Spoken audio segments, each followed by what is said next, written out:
We are experiencing our first power cut. It's not just our house, it's the whole area where we are. The power has been cut since like about 7:45. The power went out and I was playing with Jeremiah and, you know, trying to settle him down because it was time for his bed. And all of a sudden, broops, everything went off and I was just like, uh-oh. And TK wasn't even home yet, so I was just like, I'm all alone in the dark.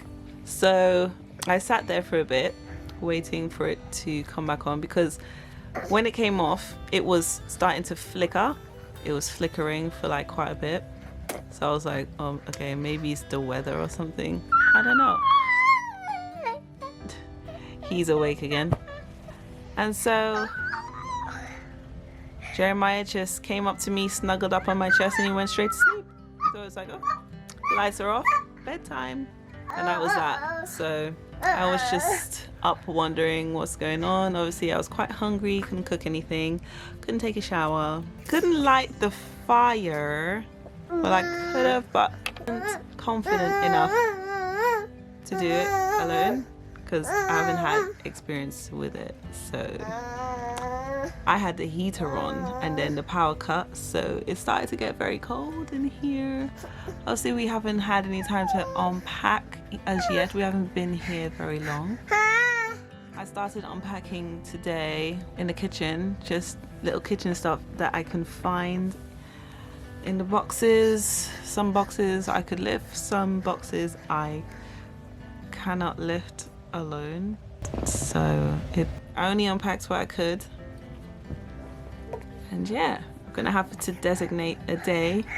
Maybe TK can spare us a day during the week and we can get this house in order, because most of these boxes are actually blocking the heating system of the house. So we don't just have the fire, we have heaters as well.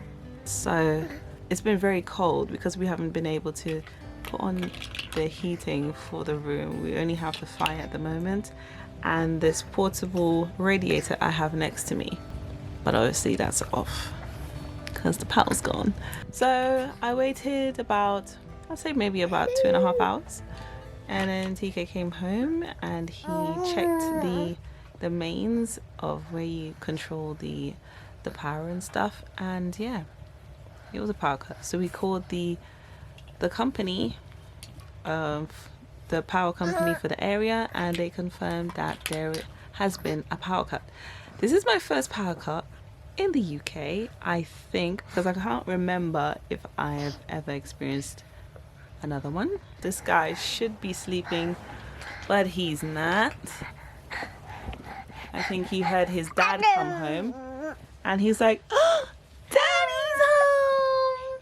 And then he woke up and now here we are. It's too late to eat now, so just gotta water in bed. I think this boy is ready to go back to bed. Excitement of his dad being home is over and now he wants to go back to sleep. Obviously there's a lesson to learn in every situation. Lesson number 1, always be prepared. This is our second night here at the new house, and what I learned from this experience is that we need to invest in some lamps, some oil lamps, some kerosene lamps, something of the sort. If this is a regular occurrence, we will need some of those, because I mean, yes, we had our phones today, but what if it happened when we didn't have charge or anything? Then we won't be able to like see anything, because once it goes dark here, it is pitch black unless we have a full moon. The full moon just lights up the whole area like there's a light outside. That's the thing about living in the countryside, you can see everything so much clearer, because like all the city lights, the street lights, it's just like light pollution, and it's just like you're not able to see the stars and the moon as clear as you would in the countryside where there's not as much light pollution. It's quite nice. But in the house, obviously the moon is not here. There's something to learn in every situation. I will have to make a list, probably invest in some power banks, some solar powered banks, some oil lamps or kerosene lamps, whatever they're called, solar powered lights for outside the house, so that we can still see if we need to go outside for one reason or another. It won't be completely dark. Apologies for the low light in this video. As you can understand, there has been a power cut and the only source of light that we have at the moment is the fireplace. Everyone enjoy the rest of their night, and I'll see you in my next video. Bye guys.